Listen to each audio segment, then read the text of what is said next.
Yung dating lugar ng digmaan at magulo, ngayon ay safe na dahil sa HPG o dun sa kapulisan natin na nagbabantay sa kalinisan at kaayusan ng lugar na to. Yes, classmate, yung dating imahe ng Marilake na kung saan ay magulo ay baliktad na ngayon, classmate. Ito yung nasaksihan ko nung pumunta ako sa Marilake na kung saan yung lahat ng mga motorsiklo at sasakyan ay nagdadahan-dahan o magta-travel ng sabay-sabay na sinasariwa yung ganda ng kalsada at ganda ng kalikasan. Ang sarap pakinggan, classmate, nasasariwa ng lahat ng mga traveler yung ganda ng kalikasan at kalsada ng sa maayos na paraan. Yes, nawala na kasi yung mga kamote na dating mga pasaway dito at ngayon ay nai-implement na yung tinatawag na 30 kilometers per hour na dapat mong gawin kapag ikaw ay dadaan dito. Ang advantage nito, classmate, wala nang masasaktan o wala nang magiging problema dito. Yes, classmate, para sa akin mahalaga tong ginagawa na to o pangyayaring to sa pagbabago ng daanan ng Marilake Highway. Nakakatulong kasi to na kung saan ay magkaroon ng kapayapaan at turismo sa lugar na to. Isa kasi sa maging problema ng lugar na to ay hindi to basta-basta pinupunta ng ibang turista dahil sa gulo na nangyayari dito sa mga motorsiklo. Maraming aksidente at maraming nadadamay. At dahil ngayon ay merong pagbabago na ginawa ang ating gobyerno, nakakatuwa dahil mas lalo nang papasok o gaganda ang ekonomiya ng Rizal dahil makakapasok na ang lahat para kumain sa isang restaurant at ang lahat naman ay pwede mag-hotel para makapagpahinga at pwede mag-activity tulad ng mga motocross doon. Yes, classmate, para sa akin yung pangyayari na to ay magiging maganda sa ekonomiya natin at sa mga turismo ng ating lugar. Kaya sa lahat ng mga kamote dyan,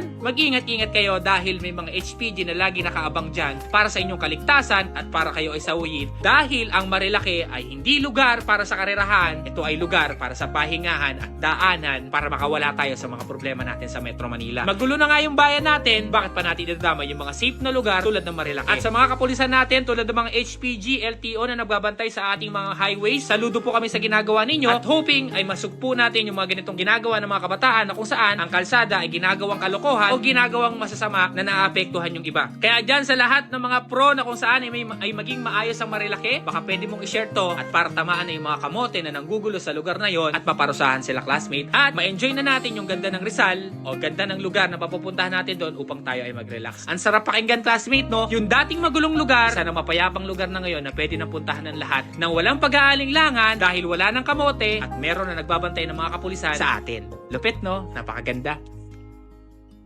Premium na suspension, race power mo na yan.